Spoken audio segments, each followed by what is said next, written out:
आज हम पुणे के अप्पा बलवंत चौक आए हैं, जहां शंकर महाराज पुणे में रहने के दौरान ठहरते थे।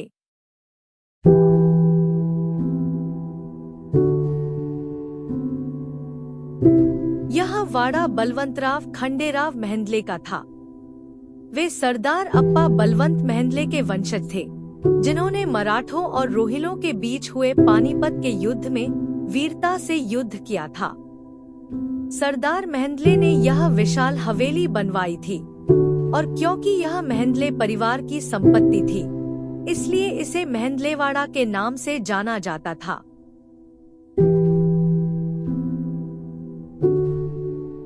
यह वाड़ा 3 मंजिला संरचना थी, जिसमें 4 चौक और 64 सीढ़ियां थी।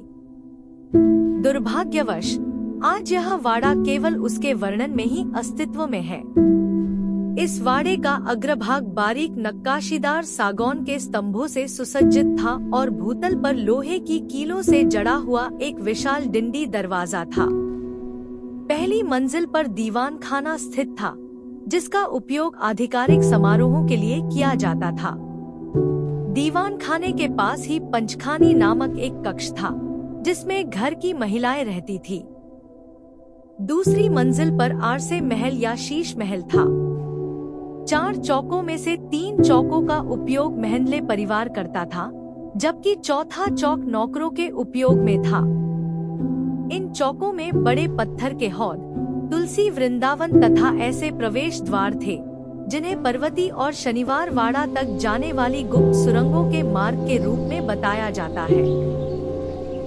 वाड़े का अग्रभाग, जो उसका सबसे सुंदर और आकर्षक हिस्सा था, 1960 के दशक में बाजीराव रोड के चौड़ीकरण के लिए ध्वस्त कर दिया गया। वाड़े के सौंदर्यपूर्ण और समृद्ध हिस्से जैसे दीवान खाना, पंचखानी और आरसे महल सदा के लिए नष्ट हो गए। वाड़े का शेष भाग भी हाल ही में गिरा दिया गया, और उसकी जगह आज जो इमारत खड़ी है, वह निर्मित की गई। मेहंदले वाड़ा के स्थान के समीप ही आज का चहल पहल से भरा अप्पा बलवंत चौक स्थित है। इस चौक का नाम कैसे पड़ा, इसके पीछे एक रोचक कथा प्रचलित है। कहा जाता है कि सवाई माधवराव पर्वती की यात्रा से शहर लौट रहे थे और उनके साथ अप्पा बलवंत मेहंदले भी थे। पेशवा हाथी की अंबारी पर विराजमान थे। उसी समय उनका संतुलन बिगड़ गया और वे अंबारी से गिरने ही वाले थे कि अप्पा ने तुरंत उनका अंगरखा पकड़कर उन्हें संभावित प्राणघातक गिरावट से बचा लिया। अप्पा की इस वीरता और तत्परता से प्रसन्न होकर पेशवा ने घोषणा की कि जिस चौक पर अप्पा ने उनकी जान बचाई, वह स्थान आगे से अप्पा बलवंत चौक के नाम से जाना जाएगा।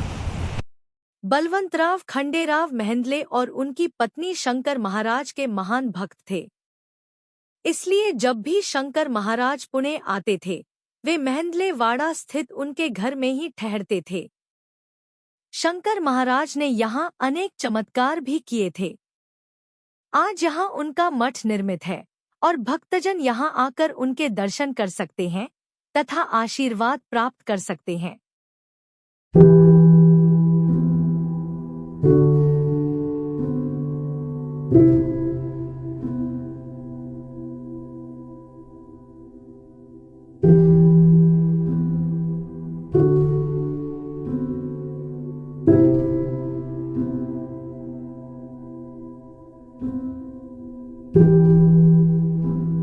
अगर आपको ऐसी अनसुनी और दुर्लभ कहानियाँ पसंद है, तो वीडियो को लाइक करें, सब्सक्राइब करें और कमेंट में ज़रूर बताइए क्या आपको यह कहानी पसंद आई।